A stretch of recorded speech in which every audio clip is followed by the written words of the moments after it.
All right, so another episode flying solo here on the Hard to Kill podcast. Thanks again for tuning in. Don't forget, if you're liking what you're hearing right now, if you're watching on YouTube, please subscribe to the channel. You're getting all this free content. Play the game. Let's get some reciprocity going on here. And drop some comments. Start engaging. Man, I love it when you guys engage. And I'm just going to read out some of the comments that I've got just recently here. And they pump me up, man. Not going to lie. Not going to lie. And if you reply on YouTube, man, I'm responding to comments too. So let's just check this out, man. I got 2 cool new comments. I want to share them with you. So I've got one from PJ9K. Very interesting and informative podcast. Dave Morrow can really relate to his guests and makes the discussion very engaging. Great guests and topics that would interest a wide audience, not just soldiers and first responders. Thanks, PJ9K. 5 stars. Thanks, bro. And solid podcast. This is from Gary June. And I recently found the podcast and it's now one of my favorites. Perfect content for crushing my gym workouts. Thanks, Gary June. Much appreciated. 5 stars. Guys, this is the way that we affect more lives moving forward. It goes out into the atmosphere, into the ether. But the more you guys interact, the more you guys subscribe, the more you guys comment, the more people get my voice dialed into their ear holes. And this is how we affect change. So those of you that are already listening, because you're listening right now, much appreciated. And I want to send out a massive thank you for listening to the podcast, whether it's once, twice, 3 times a lady. Doesn't matter. We're over 20,000 downloads. This is mind blowing. I never thought I'd be at 20,000 downloads when I was just doing this in my basement with a shitty iPhone headphone set. I didn't know where this would go, and we're getting very close to 100 episodes, and it's all thanks to you.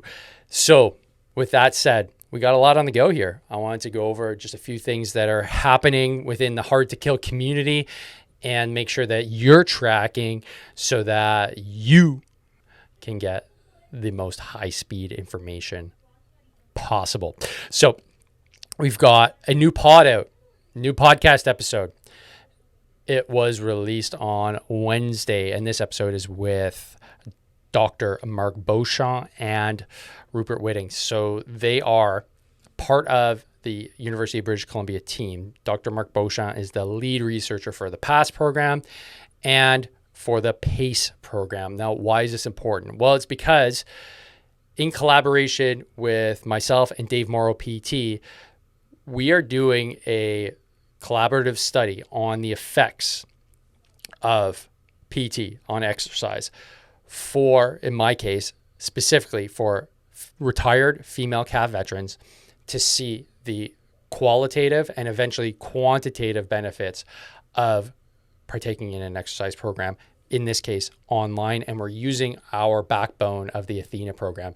So that episode just dropped this week on Wednesday if you're interested in getting involved in those programs. So if you're a Canadian Armed Forces veteran, I know I mentioned the PACE program. This one is for women, but there is the PASS program, which is for men. It's been running, I think, since last year. So if you go to passprogram.ca, it's ball hockey. It's freaking awesome. 9 different locations across Canada. And you're not going to be prodded or picked apart or anything like that. The goal of this program is to really get you involved with your military brothers yet again. It doesn't matter if you have any injuries. It is open to everybody and anybody. If you're a man, that's the PASS program.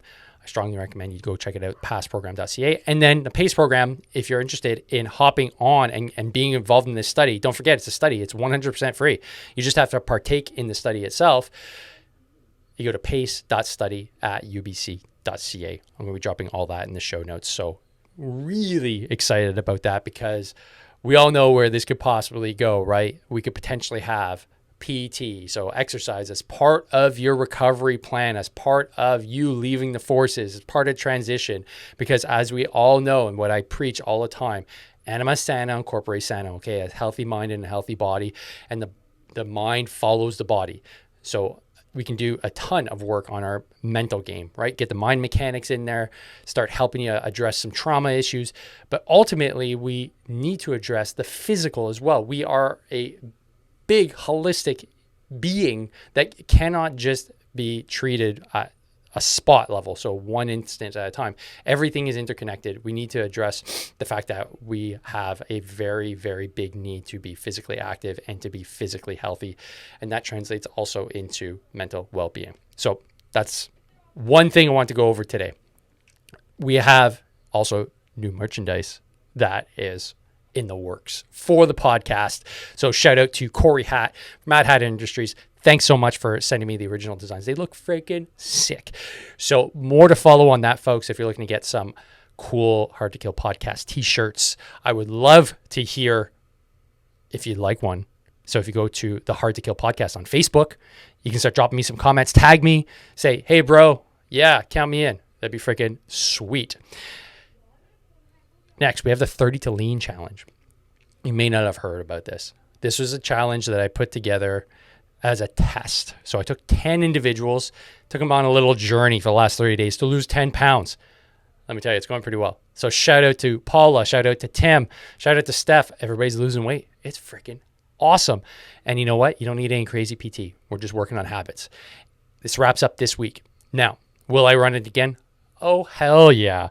So again, if you're looking for a low speed, low drag program that doesn't require you to know how to do muscle ups and compound lifts, but you still want to lose weight, stay tuned, especially in the Hard to Kill Facebook group. Okay, that's where I'm going to be posting a lot of stuff about this, but I'm also going to be mentioning it here when this opens up again, and I do some tweaks and I improve the program so that you can get the most benefit from a program like 30 to Lean.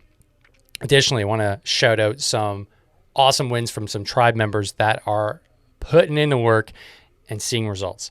JC, Hugo, Pete, you guys have all lost 10 pounds plus, some 20 pounds in the last few months, which is freaking unreal. So good on you for putting in the work. Good on you for getting fitter, getting healthier in the process, taking care of issues like your back issues, your aches and pains on top of losing weight. Awesome to see. Makes my job worth it. And I wanted to give a shout out to JP for starting his program this week, getting ready for a marathon.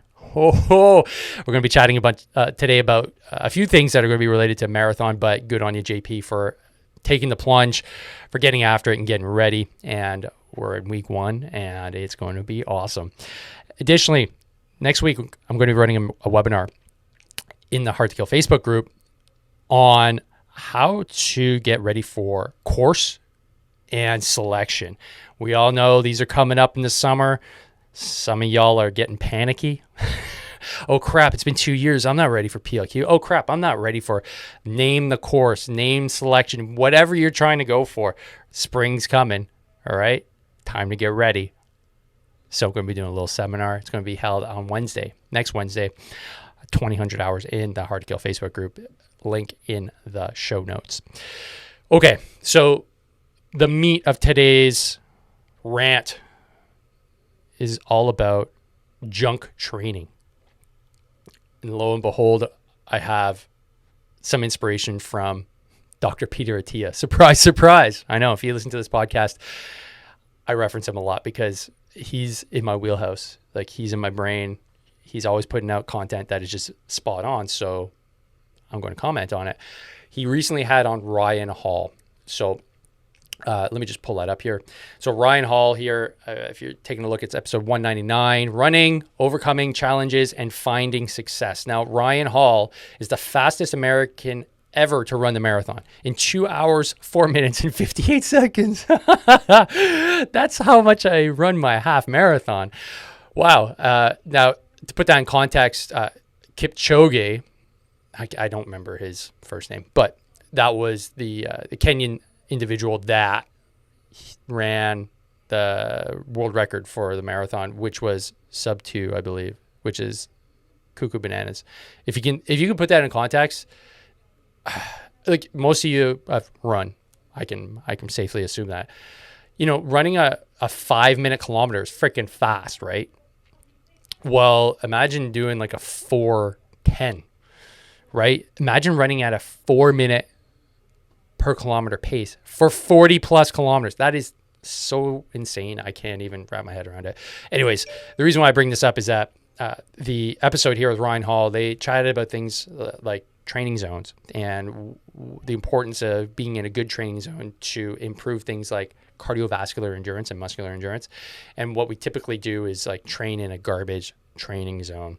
And I want to address that because I think it's really relevant to the webinar I'm going to be doing next week, but also what I see with not only myself, but having gone through marathon training and Ironman training, but also with respects to young guns, young bucks that think that smashing hard CrossFit workouts all the time is the way to get fitter. Now, that's going to be part of what I discuss here. So, and the scientific rationale behind why training in those hard zones is actually not benefiting you long-term for what you actually want to compete in, whether it's something with respect to the military, if you want to go on course, if you want to go on selection, or if you're just a normal human being that just wants to, do something like a 10K, a half marathon, or just wants to be healthy and wants to just have more longevity, right? So this is all applicable to what we're going to be talking about today. So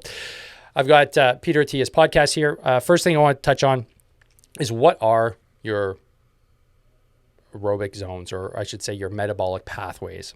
Okay, so metabolic pathways are important to have a general understanding of.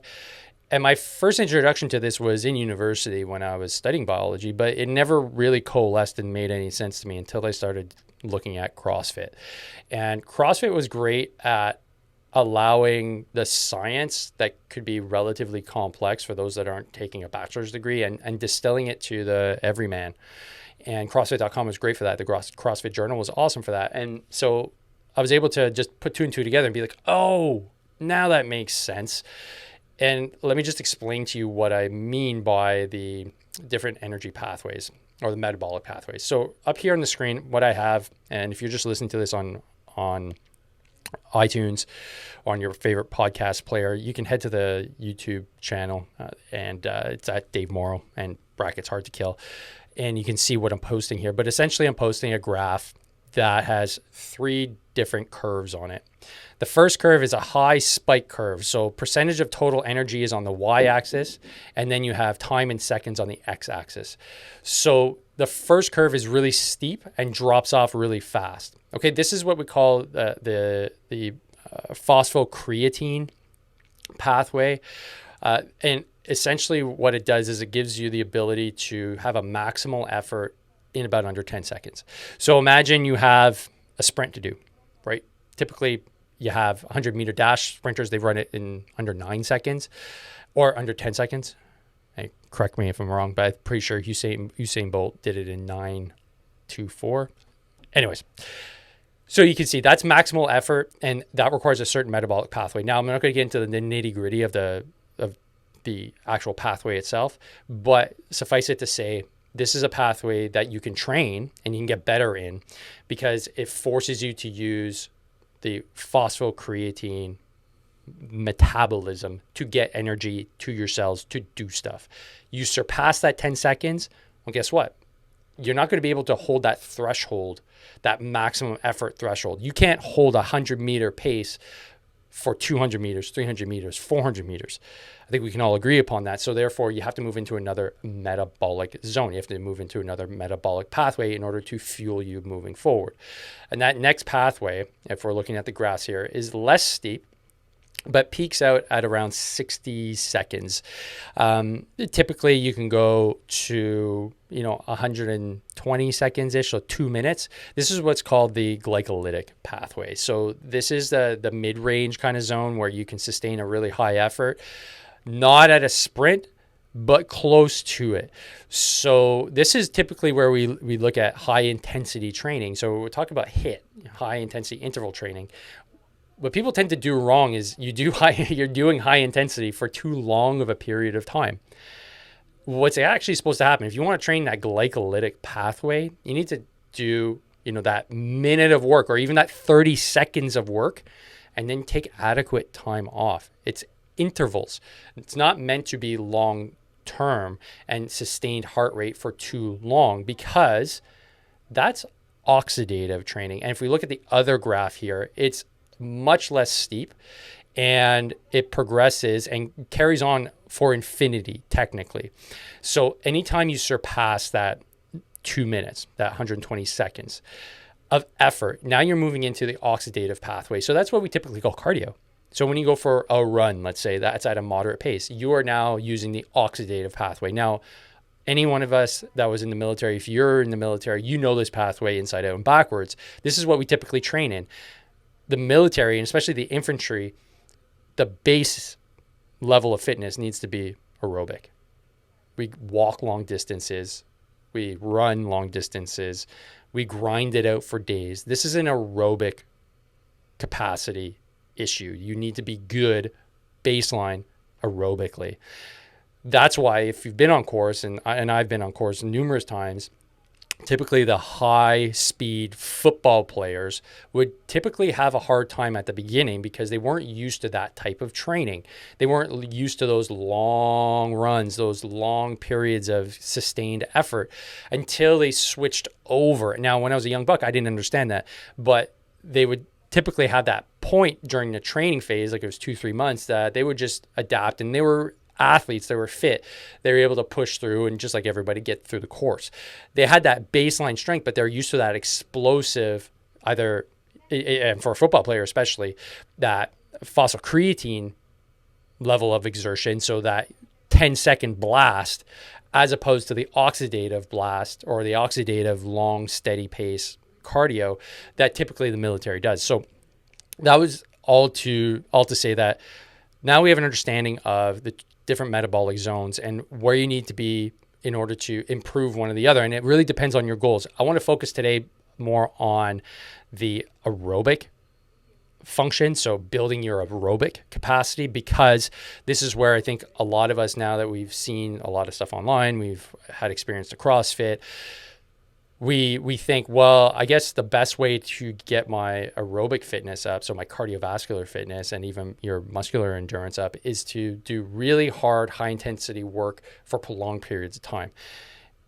And I want to dispel that myth. Okay, that's more bro science than anything, and you're doing the wrong thing in order to get yourself to the next level with respects to cardiovascular endurance. And having, JP now working on a marathon and having done 2 myself and an Ironman, I want to explain why it's so important to develop your cardiovascular endurance by using heart rate zone training. So let's look at what heart rate zone training is. So heart rate zone training, really simply put, and I'll just open up just the tab here. I like this one here.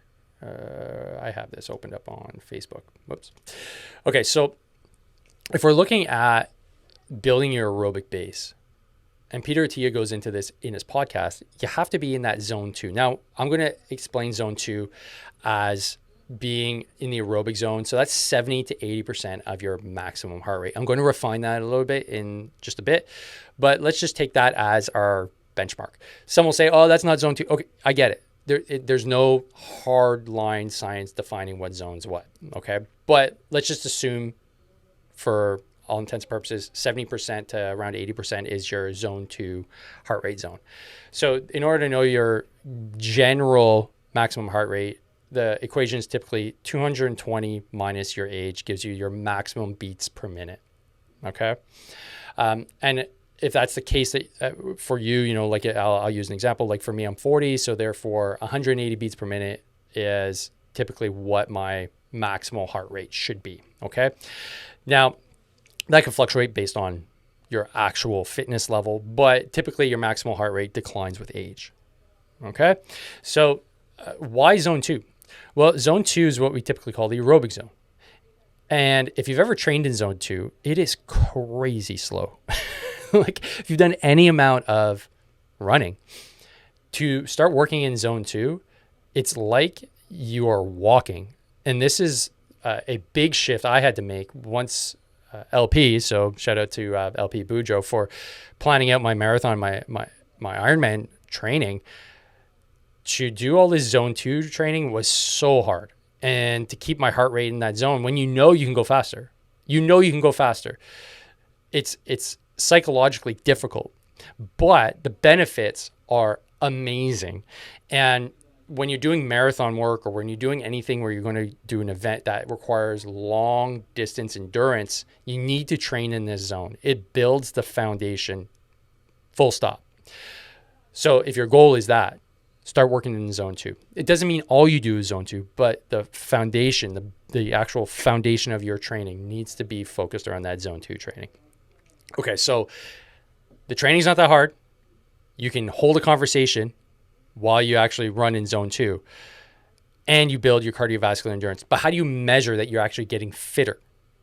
Okay, that's a really important question, because you could be doing all the zone 2 training, but are you actually getting fitter? Because it doesn't feel, especially for us infantry guys, and I say infantry because we typically have a more hard charger type attitude to everything. Like if you're not sucking gums and like puking at the end of a workout, you're like, oh, I didn't fucking work out. Okay, that's not the case. And I'm guilty of that. I'm guilty of that 100%. If I don't feel like I'm burning at the end of a workout, I'm like, I didn't get a workout. But with a bit of wisdom and maturity, now I realize, okay, doing an hour-long session in zone 2 is actually quite beneficial, or 35 minutes, doesn't matter. Now, how do you measure that? Okay, so that's another important concept. So I'm going to use a body of research that came from Phil Maffetone that I was introduced to by another podcast guest regarding his Ironman training, and it was really interesting because we discussed just how to measure your cardiovascular improvement. And in that case, using the maximal aerobic function test, which is what this individual, Phil Maffetone, came up with, was a really good way to measure that. So that was the episode with Rick Harper. Okay, so if you're curious, where we're talking about this in more detail, but let me just touch on the main points. So I talked about recently using your maximal heart rate equation as 220 minus your age gives you your maximal heart rate. Well, in this case here, the maximal aerobic function heart rate is basically giving you a maximal heart rate to be in the zone 2 area so that you can actually train your cardiovascular endurance, your aerobic pathway more efficiently. So big picture, it's 180 minus your age. Okay, now there's some modifiers, like if you've been training more than 2 years, if you're injured, if you're recovering from major illness. So these are things that you can add in. Now I've got this pulled up on the screen here, and you can find all this at philmaffetone.com 180 formula. This is exactly what I used to see if I was getting fitter. Now, while I was training for my Ironman, I also was full keto. I completely changed my diet, and it worked out beautifully. But one thing that's cool about being on keto is that it also improves your cardiovascular function. So how do you actually measure this? Well, you got to run in that zone. And in his example here, he does a 3-mile test. I was doing a 1-mile test, but either way, you can still figure it out. You need to measure your heart rate with a heart rate monitor on your chest because it's more accurate. Stay in the zone and run the exact same route every time. So I did a mile, and you had to be really well warmed up because you didn't want to skew your results. So I do the same warm up. I did it very scientifically. And what you're trying to do is see, hey, I'm running in the exact same heart rate zone for the exact same distance, and my time is going down.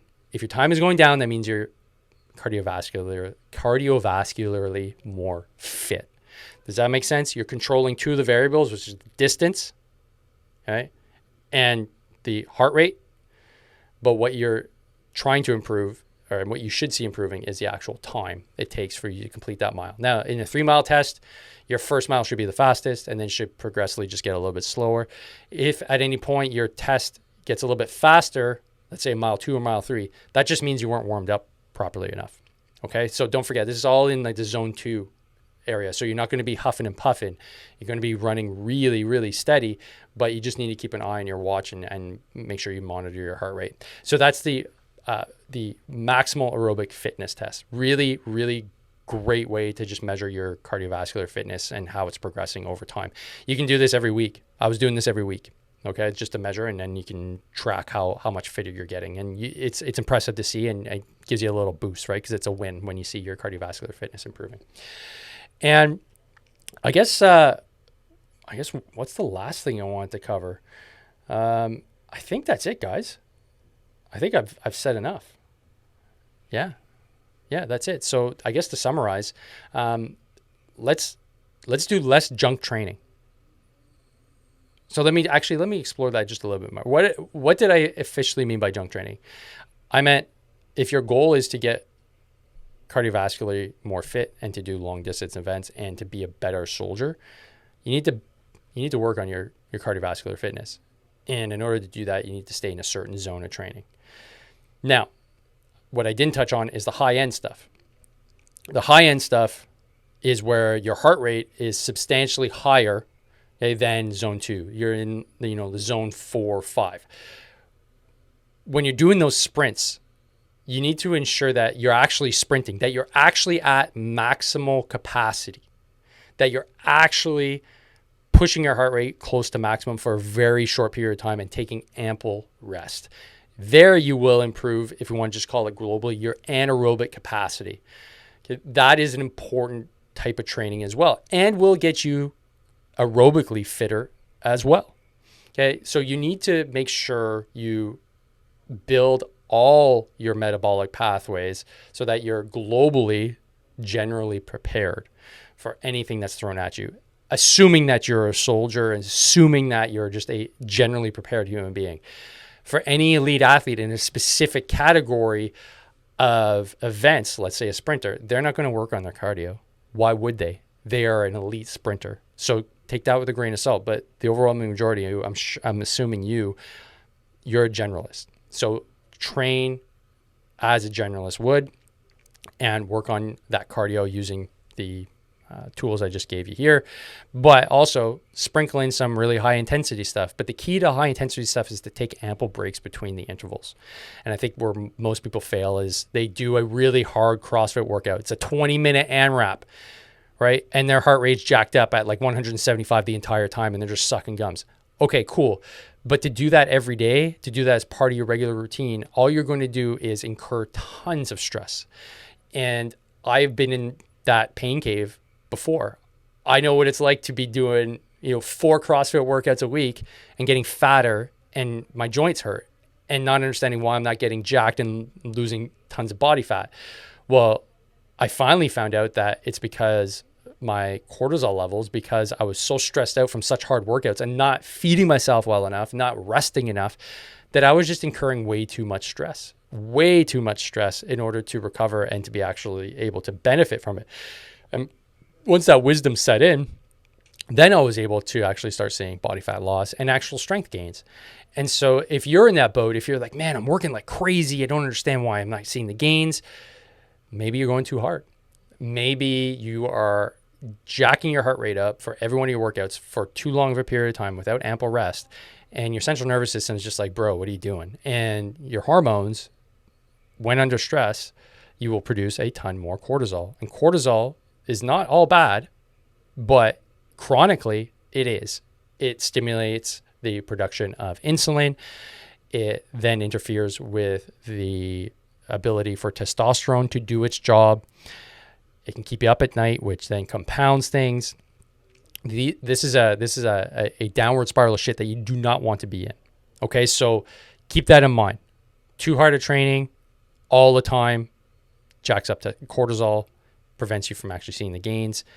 And if you want to get better at running and doing things that require aerobic capacity, then work in that zone 2 zone so that you can actually see the benefits and use the MAF test, the maximal aerobic fitness test, so that you can actually see the progress.